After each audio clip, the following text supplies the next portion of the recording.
Okay, welcome back. So we had 1 week for midterm examination. So I hope that you have already taken certain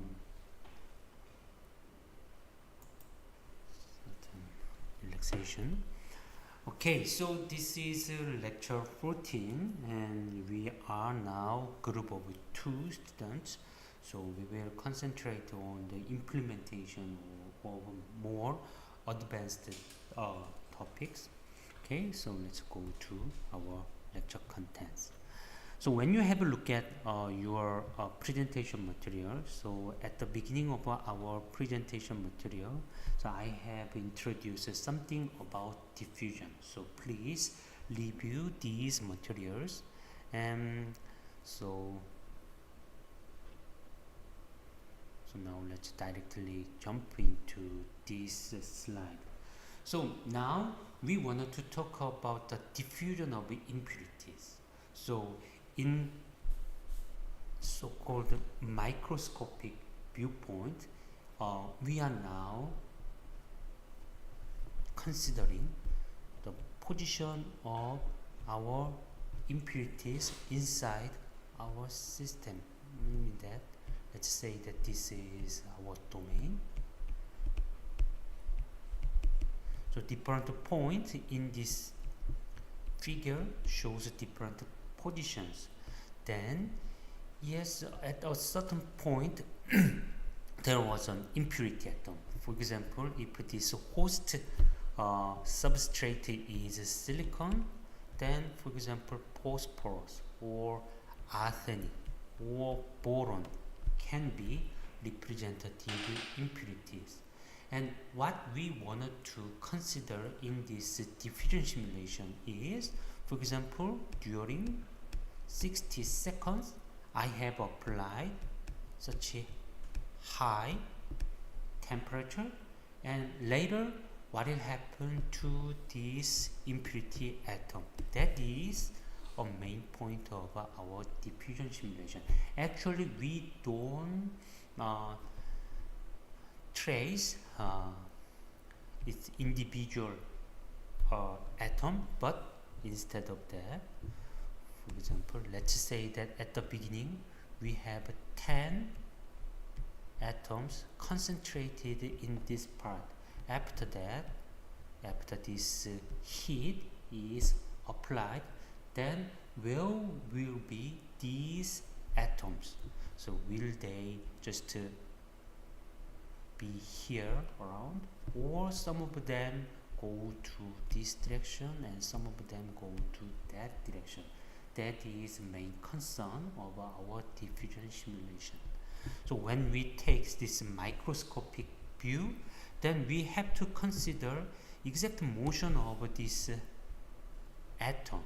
Then how can an atom inside the silicon substrate can move?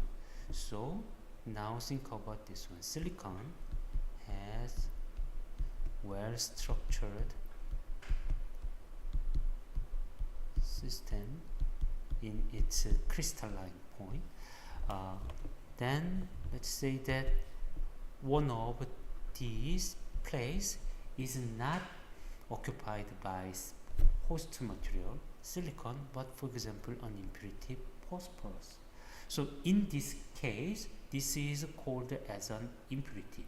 Then when we say that diffusion of this phosphorus atom, what will happen? Although started from this point, after some time later, it can be found at this point. This is actually the diffusion of our impurity atoms. Then how can it go from this point, the initial point, to the final point? So can it just fly away? So actually it's not possible. So what we can expect is, okay, in order to arrive the final point of our interest, first of all, it should move in that way. Also, it should move in that way, another way, another way. So although after long time passed, then we can say that, oh, one impurity initially positioned at a certain position is now diffused over the system and it is now found somewhere far away from that point.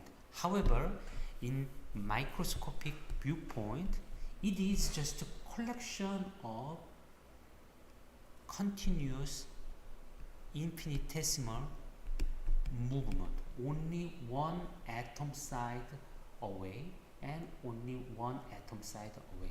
Of course, there is no directionality. So, is there any directionality prepared by our atoms? For example, for this phosphorus, do you want to go to the right side or left side? So, it is just evenly probable, and it can go to either right side or left side. However, when we just consider a collection of phosphorus atoms or any other impurity atoms, then that will just behave like diffusion of our impurity atoms. So simply speaking, when you take this microscopic viewpoint, actually we have to consider each mechanism. One electron can move from one side to the other side. So how can we consider this kind of thing? Let's say that this is phosphorus now, and here we have silicon. Then is there any kind of a swapping is allowed in? So at a certain time, okay, we are a couple and just to swap our position 1, 2, 3. After that, this becomes, so please wait for a while. So this is stuck. Okay, so now suddenly it becomes silicon and this one becomes phosphorus. This kind of instantaneous position swapping cannot be expected. So what we usually expect is, okay, originally there was an atom. First of all, it goes to in this way. Also, there was another atom which it did not have its own position. So when phosphorus just make an yield to this regular position, then this silicon takes this regular position, so lattice point. After that, now there is also empty point here, and usually called as interstitial point. And this silicon originally taking the crystal point, so it is now moving to this interstitial point, and now we have a certain empty point which should be occupied by a silicon atom, however, which is actually empty. So this one is called as vacancy. So when we have vacancy, silicon vacancy, then this vacancy can be occupied by another impurity atom. Of course, can be occupied by another silicon which did not have this position, and these atoms can take this place. So now let's think about our laboratory. We have 10 empty positions or 10 tables for our students, and let's say that we have 10 students and all of them are just taking their tables, then or seats, or then can you expect any kind of a motion of students? So if one student, so let's say that 2, 3, 4, so there are 10 positions, and if there is one empty place and this student can move that student, and empty position is now changed, and when a newcomer comes here, then he or she can take this empty place.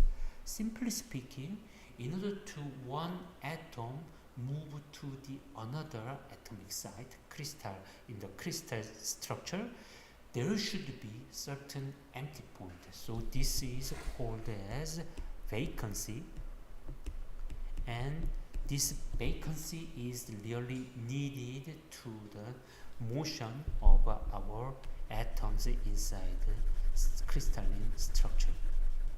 Okay, so therefore when we take this microscopic viewpoint, we have to consider whether there is a certain number of vacancies or not, or is there any number of silicon atoms which it does not take this lattice points. They are called as interstitial. And also we have to consider impurity atoms which it takes lattice point. So if this phosphorus takes this lattice point, and this is working as impurity. However, if this one is placed in an interstitial point, then this is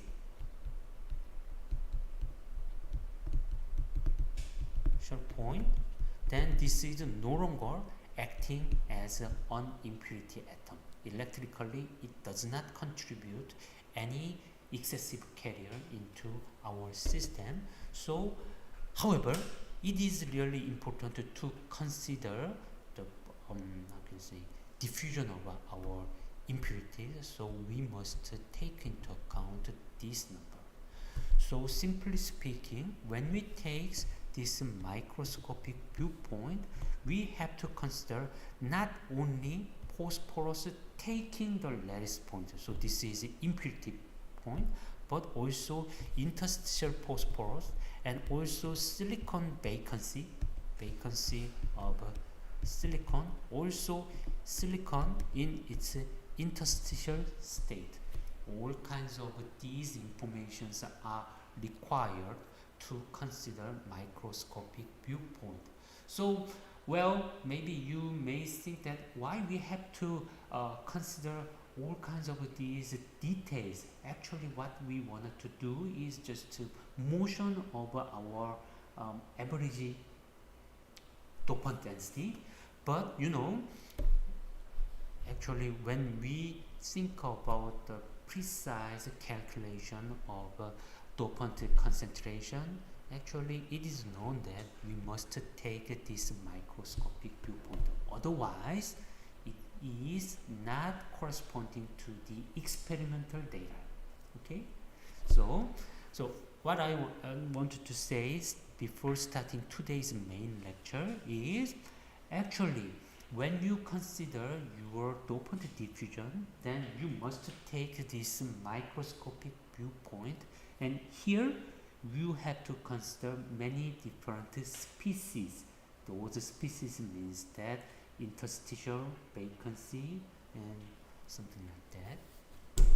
However, since this course is just for introductory course for computational microelectronics, first of all, we will take this much simpler viewpoint. In this case, we just consider dopant concentration. Let's come back to our microscopic viewpoint. Then, what is the corresponding quantity of our dopant density? In this case, our dopant profile is corresponding to the number of phosphorus atom in its crystal lattice point. So only considering this one. Internal or intermediate state, that is not considered. We just consider the number of impurity atoms or density of impurity atoms taking the place for silicon atoms. So that is called as impurity density, and we wanted to predict the time evolution of dopant profile, and we can find a simple diffusion equation. So let's go to this diffusion equation directly. So what I wanted to say is, although we will consider microscopic viewpoint, but it is just quite much simplified version of our ultimate goal. So we must consider microscopic viewpoint. So following their species, there are well known, for example, 3-stream model or 5-stream model. The number shown here is corresponding to the number of species in this microscopic viewpoint. If we consider 3 different species, then we call it as a 3-stream model, and 5-stream model, or can actually define many different ones, but always think about this one. How much we should expand our number of species, that really depends on situation.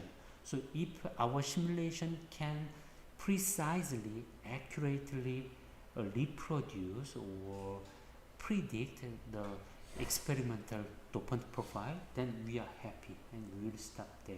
However, if we found a significant discrepancy between our prediction and experimental data, then usually what we think that is, our simulation lacks some important physical mechanism, so we must introduce a new mechanisms into our model, and usually that is related with certain kind of new species. Okay, so now you understand we are now considering a somewhat limited model called as microscopic diffusion model. Simply it can be written in this form.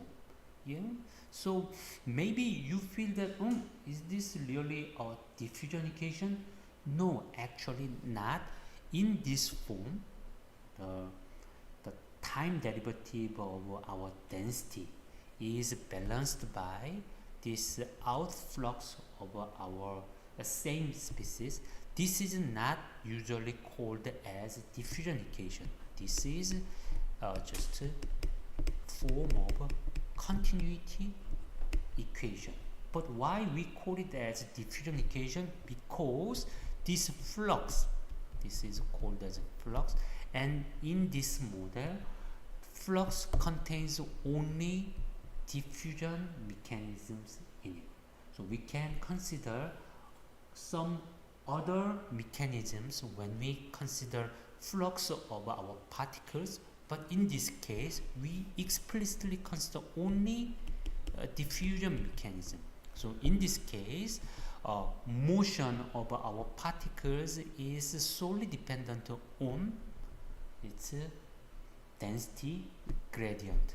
So since we have here minus sign, this minus sign simply means that, let's say that here we have high density region, and let's say that here we have a relatively low density region. Because when we just take this gradient of C density, then gradient has the direction from low to high. However, this is not corresponding to the behavior of our diffusion. Diffusion always occurs from high density region to low density region. So if we just take this gradient itself, then that will just reverse the physical behavior. So by adding this negative sign in it, so now we say that diffusion always occurs from high density region to the low density region. So you must keep this negative sign. And now, although we have the same gradient, depending on the situation, so there can be some high flux or relatively low flux that is controlled by this proportional coefficient called as diffusivity. And diffusivity has the unit of a square centimeter per second. Well, square centimeter or meter, whatever. So now you have this quantity. So please note that although this is not directly related with this diffusion simulation, but you know that diffusivity also can be found in our device simulation. This is not restricted to the process simulation. You can find the diffusivity of your electrons and holes, and also you have very well-known quantity called as electron mobility and hole mobility, and you know quite well-known relationship between mobility and diffusivity. What was it? So if you have diffusivity and mobility, then typically we assume proportionality between them. But when you think about the proportionality, first of all, please think about their unit dimensions. So what is unit of diffusivity? As I told you before, just a few seconds ago, this is given as square centimeter per second. And please try to remember what is the unit or dimension of our mobility. Mobility has square centimeter per second and volt. So what is missing? When you make a comparison between these two numbers, you can find that there are common factors like square centimeter second, square centimeter second, and only difference is corresponding to this voltage. So in order to make this equality, we need something, and something here means having a quantity having a unit of voltage. Otherwise we cannot have the equality. Then what is this voltage unit quantity? As you know, this is corresponding to the summer voltage corresponding to the volt, and it really depends on the lattice temperature of your system. Of course, what I wanted to say is this relation is Einstein relation, and we must understand actually this relation strictly holds only at equilibrium. So although I say that this is a lattice temperature, however, in more rigorous sense, in this case the temperature should be universal over our system. Sometimes I wanted to say that there exist different temperatures, for example lattice temperature or ambient temperature or electron temperature or hole temperature. We can define many different temperatures. However, at equilibrium case, actually all of these temperatures should be matched, and we have to have a universal only one temperature. So when you say equilibrium temperature, actually this summer voltage should be calculated from that universal temperature, equilibrium temperature. So of course this Einstein relation valid at only at equilibrium. But point is, in reality, even though we are sometimes our system is out of equilibrium, how can you make the system out of equilibrium? One way is just to apply a voltage to your drain. Then you will have non-equilibrium or out of equilibrium case. Or another case is, now although you didn't apply the voltage difference across your two terminals like source and drain, but just to operate your neighboring device in a chip, you just make your certain part as just grounded. However, nearby you have another chip, and that chip is really actively working, so it generates heat. And when we have a temperature gradient over our seemingly equilibrium chip, then actually our system is driven to the out of equilibrium. Another way we can make out of equilibrium case is just shed light. So if we have a photon injected from the external world, then that can also introduce out of equilibrium case.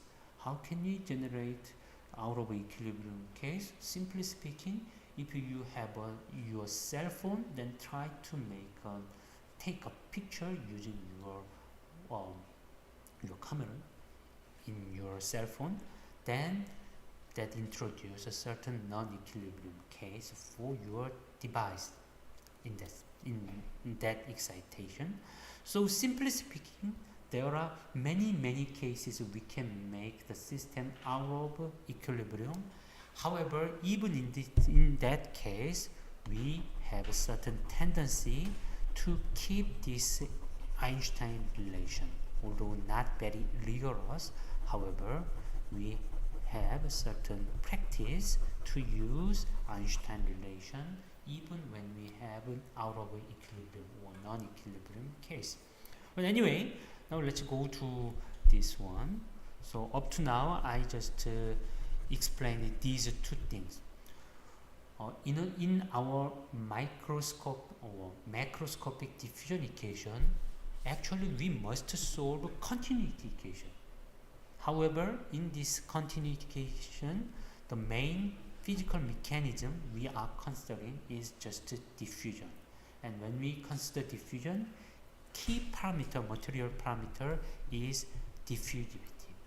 So when these two equations or relations are combined together, then we can simply have this form. Let's just insert this flux into it, and these minus signs are cancelled out together, and eventually we have this quite a simple relation. So time derivative or time evolution of our dopant density profile is simply given by the real space gradient of our dopant profile. So eventually, if C becomes constant all over our system, then there will be no time evolution anymore. For example, let's say that a gradient of C becomes 0. What does it mean? So C becomes a constant. Then this right hand side goes away, and it will immediately gives us the 0 variation in the dopant density. So that is quite simple. So if you hit quite a long time, then eventually you will have a constant value. But before getting such kind of just uniform distribution, you just stop your heat.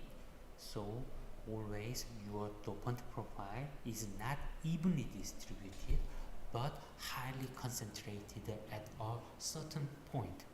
Okay, so up to now this real space is just treated as 3D, but in a 1D case, this gradient operator, del operator, can be just expressed as round x. So we will have this form. Of course, in order to make this d out of this second derivative with respect to x, we must consider the constantness of diffusion constant or diffusivity.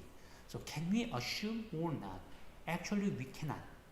So this diffusivity can be a complex function of certain quantities. So in reality, we cannot pull out this d out of this form.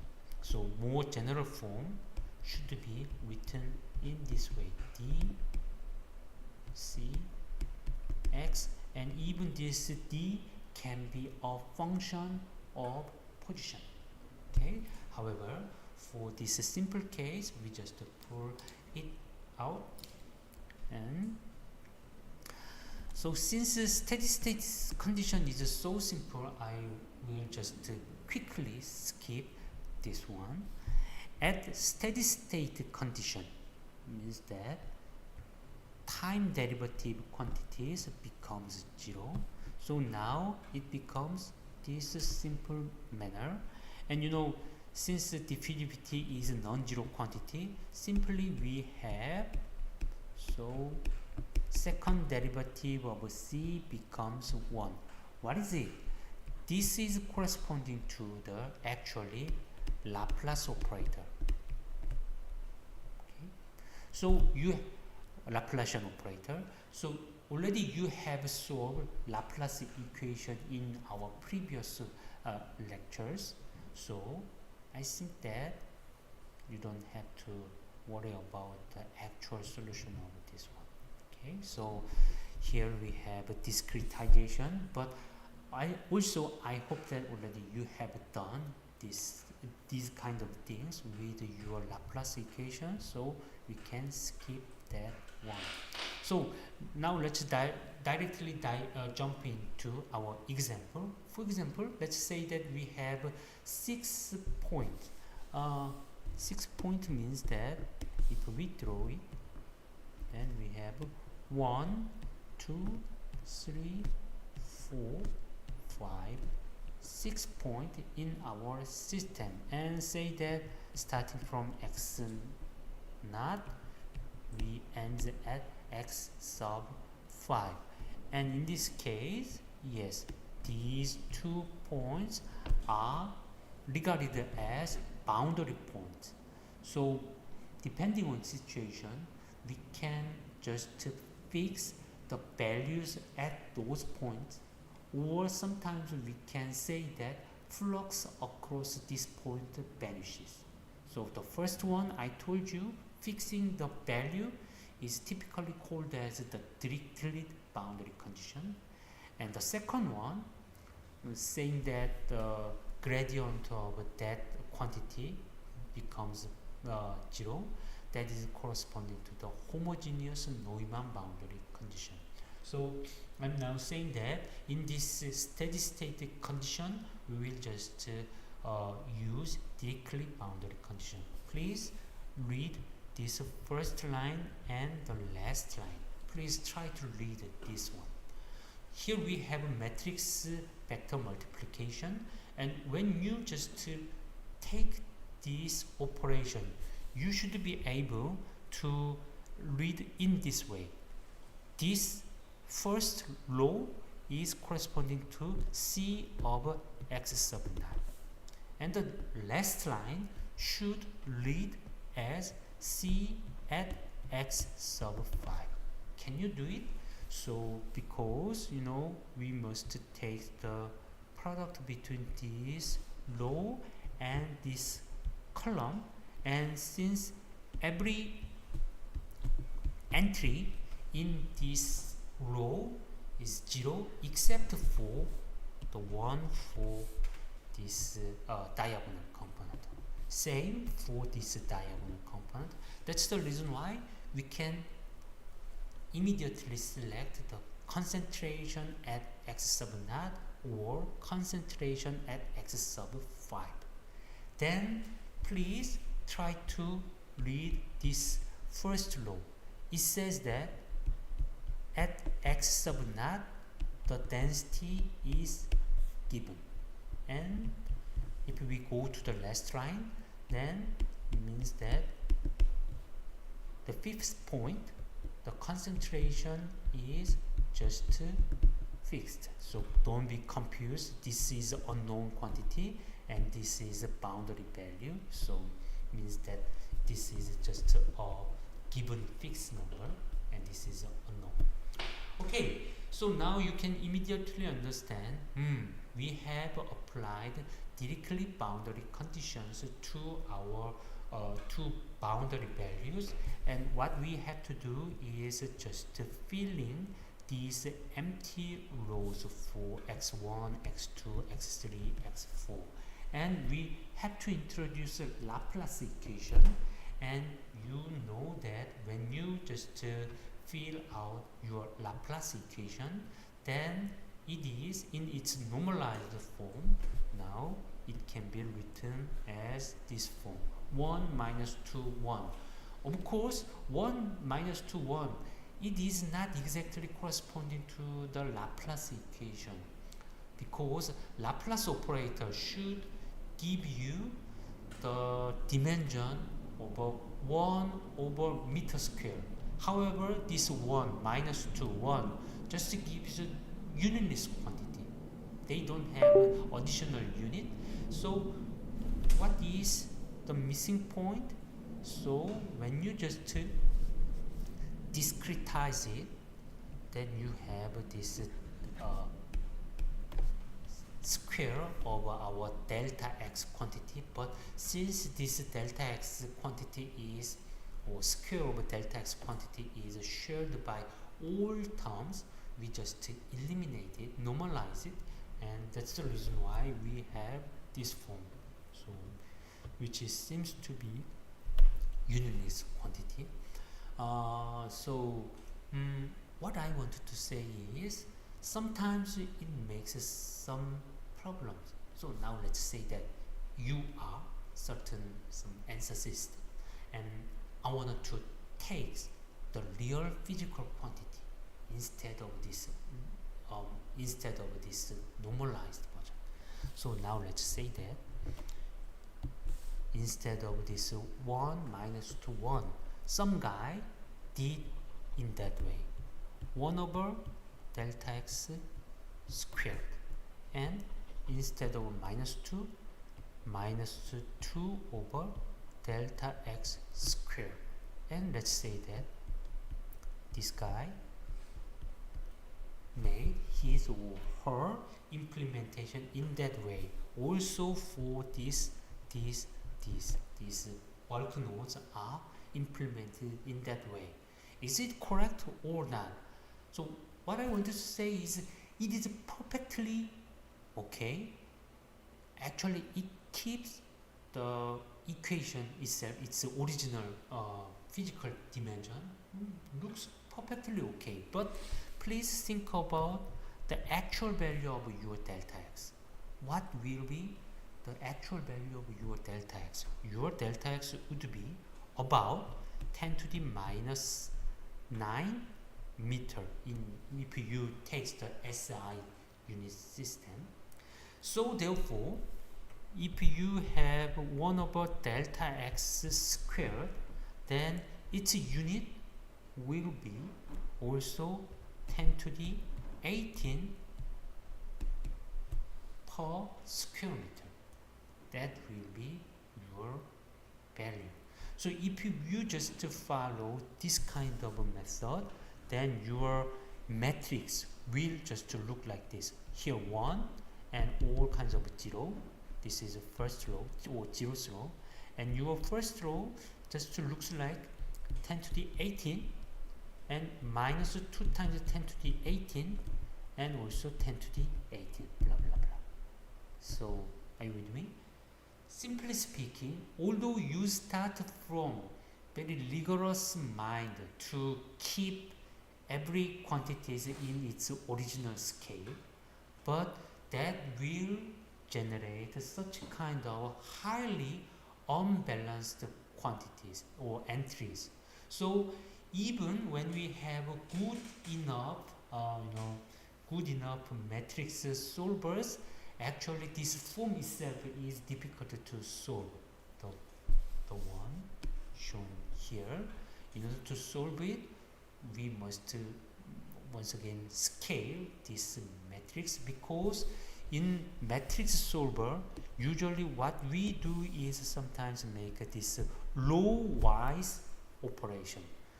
So certain row is multiplied by certain factor, and for example this quantity is eliminated. So in order to eliminate this quantity, then we must multiply some quantities, another one. Such kind of operation is required, and if we have a huge difference in our entries or scale or magnitudes of entries, then sometimes that introduces problems. So please be careful when you implement this one. Whether you get real problems or not really depends on your library actually. So if your matrix solver library support automatic scaling inside the library, then that does not introduce any problem. However, if your matrix solver does not support any kinds of scaling, then this kind of unscaled equation or matrix will introduce huge problems when you actually apply it to your problem. Okay, so are you with me? I mean that for example, there is my own experience.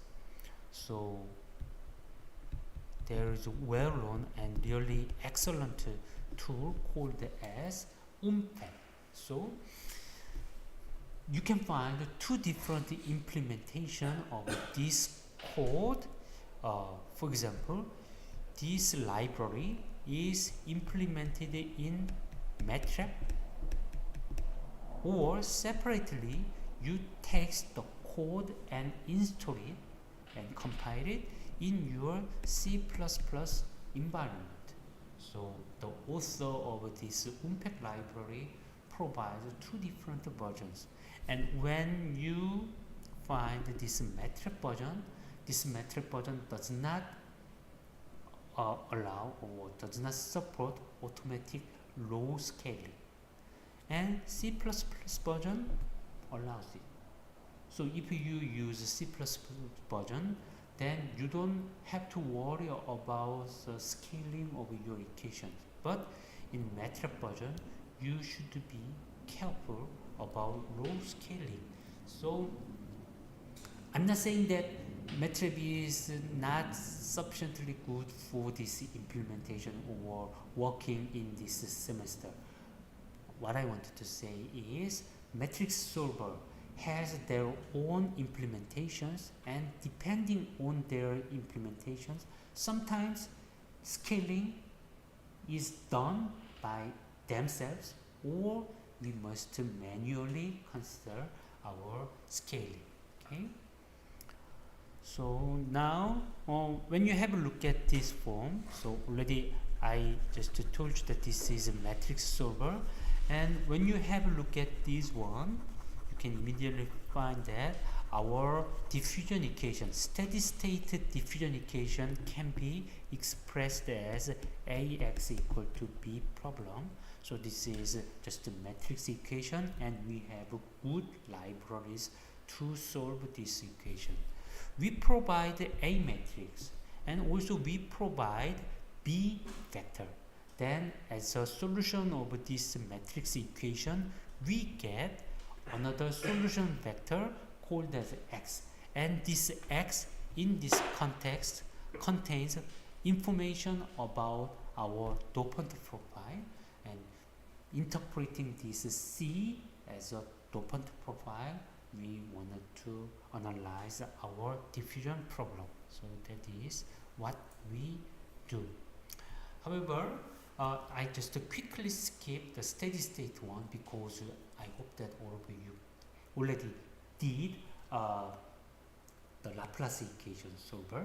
But now let's go to the real problem, diffusion equation with a transient capability. In general, of course, this time derivative does not vanish, and actually this is what we wanted to know. If we apply the heat 60 seconds, what will be the shape? And how about 120 or 3000 seconds? What will be the shape of our dopant profile? That is of our interest. So we must keep this time derivative term. So therefore, In this semester, we are now talking about device simulation and process simulation. And in many cases, in the device simulation, our first interest is laid on the steady state simulation. Of course, sometimes we are interested with transient simulation. When you are interested with transient simulation, for example, if you are talking about the memory devices, then actually memory devices really change their status depending on the history of your operation. So in that case, you should perform the transient simulation. But if you are more or less interested with logic device, then what you are mostly interested is sometimes off current and on current of your device. Of course, when you have logic interest, then of course another important quantity is capacitance. So capacitance really determines your maximum frequency or maximum operational speed. However, there is also another way to extract this capacitive component, not performing the full transient simulation. So, what I wanted to, roughly speaking, in the device simulation, transient simulation is not none of your first interest. However, if you are interested with the process simulation, actually transient capability is the most important one, because you wanted to see the change of your physical quantities such as shape of your device or dopant profile of your device, or sometimes some other quantities. So this is really important. So we must now keep these time derivative terms. So now you understand we have spent quite a lot of time to think about transient behavior. I remember that we have spent already 2 lecture hours for our transient capabilities. One was for just introducing backward Euler method or forward Euler method, and here's a second order method for certain simple RC circuit, and another lecture was devoted to the oxidation. And in both cases, actually we didn't have this real space. Only the time derivative was considered, but now we have 2 different variables. One is t and one is x. Then how can we treat them simultaneously? So here in this case we introduce separate treatment of these 2 quantities. I mean that, let's say that this is x and this is t, and we do not make a 2-dimensional map for this x, t state. This is not the way we treat transient situation. Instead of that, we just say that they are coupled and we wanted to solve the equation at this time instance. After that, we move to another time instance and we solve coupled equations in this point. And yes, we just change our t toward from 0 to certain final time points. I remember that I have already explained this time matching scheme to you, but once again I wanted to stress this one once again, because you know why we introduce mesh points in real space and consider them simultaneously, because there is no directionality. So the movement from left to right or the movement from right to left equally probable, and they are all tightly coupled, so we cannot separate them. However, in the case of our time evolution, time always moves or increase from 0 to the positive numbers, not going backward. This is not allowed. So that's the reason why time variables can be clearly well separated in this time marching manner. So what we wanted to do is, instead of solving the entire time trajectory at once, just to solve instantaneous equations one time and another time and another time by accumulating this kind of solution procedure. We wanted to get the final profile we wanted to get at the final time instance. So are you all with me? So in this case, okay, once we accept this kind of approach, then it becomes amazingly simple, because this one, yes, this one can be well approximated in this way, because this is nothing but just a Laplacian operator. This is corresponding to the Laplacian operator, and you can do it quite well. Oh, sorry, I'm now missing our diffusivity here, so I will just fix my lecture material after this session is over. And so sorry. Sorry, I made another mistakes. We are now in this material. We are just looking at this one. It's okay. And when we combine them all with the vector form, so time derivative can be expressed as just quantities at t sub k and t sub k minus 1, and it is normalized by the time difference between t sub k and t sub k minus 1. So you can do it. This is nothing but just backward Euler method applied to what? Applied to our C vector. Okay. So combine them all. So okay, combine them all. Now you will have this form. Okay. So you can find that this is corresponding to our time derivative, and this B here we have a certain form here. This is also corresponding to the time derivative.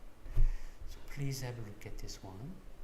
Since our time derivative is treated with backward Euler method, so it introduces two different time instances. This is a quantity at t sub k, and this is a quantity at t sub k minus 1. And these quantities are treated as unknown quantities, and these quantities are treated as known quantities. That's the reason why this one is assigned to our B vector. Okay, and this is corresponding to our A matrix. Okay, so now when you have a look at this one, now you can find that still it has the form of AX equal to B. So it is quite obvious, because although we have to consider transient problem, we just converted it into just a series of instantaneous problems with modified residue quantity B vector.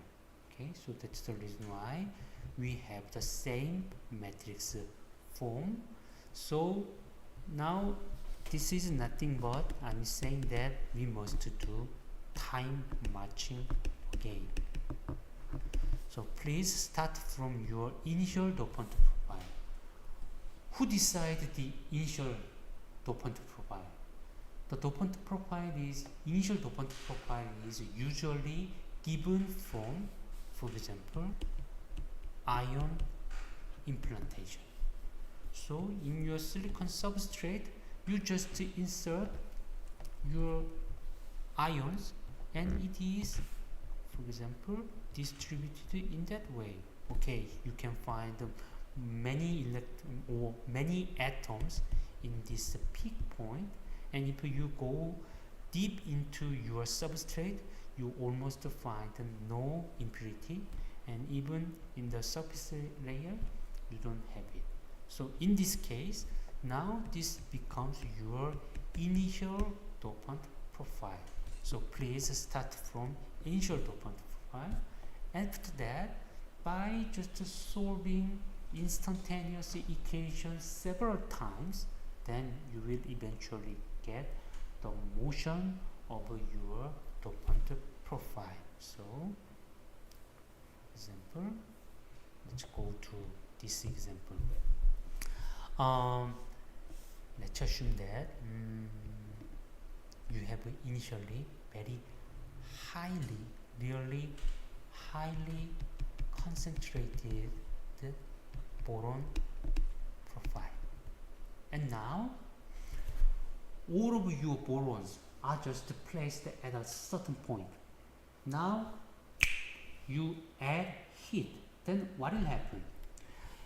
Every boron has some freedom to go to the right and go to the left.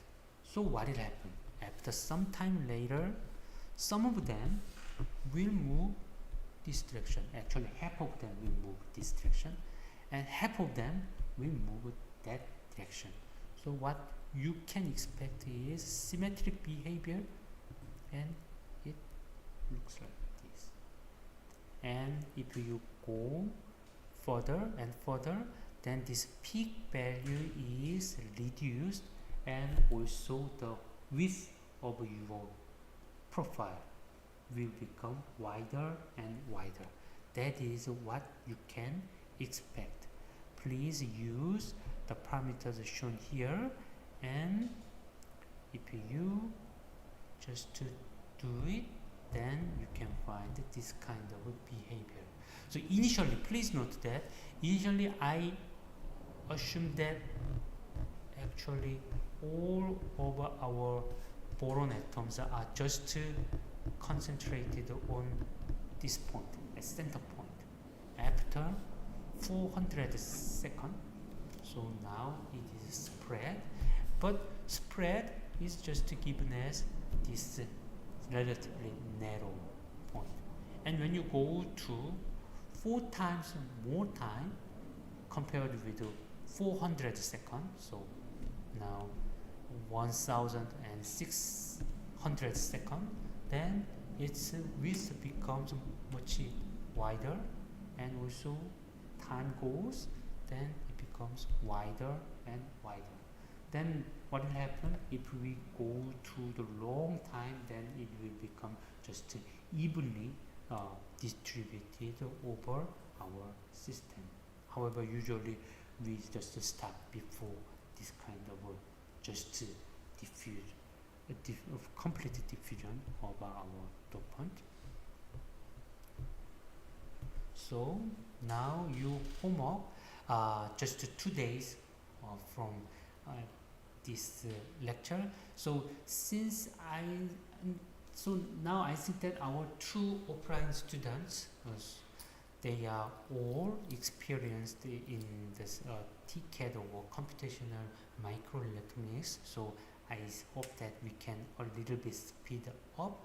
So please try to implement transient diffusion solver and try to reproduce the lecture material shown here. So already I told you today I have shown the steady state solver and transient solver, but steady state solver is nothing but just the Laplace equation.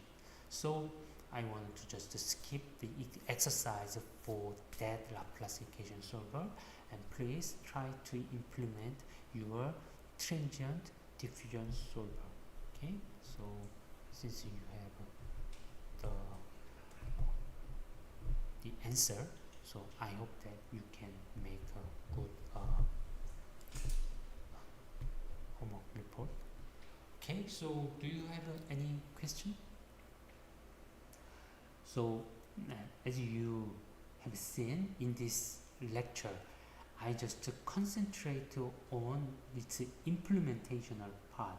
So if you are interested more diffusion itself, please try to do your searching for the lecture material. For example, in the last year, I went slightly slower than today's lecture at the time. So if you are interested, you can also have a look at those one. But I think that in the main focus of our lecture in this semester is now on its implementation. So I just told you the implementation part. Okay. Any question from students? Okay. If not, I wanted to wrap up today's lecture.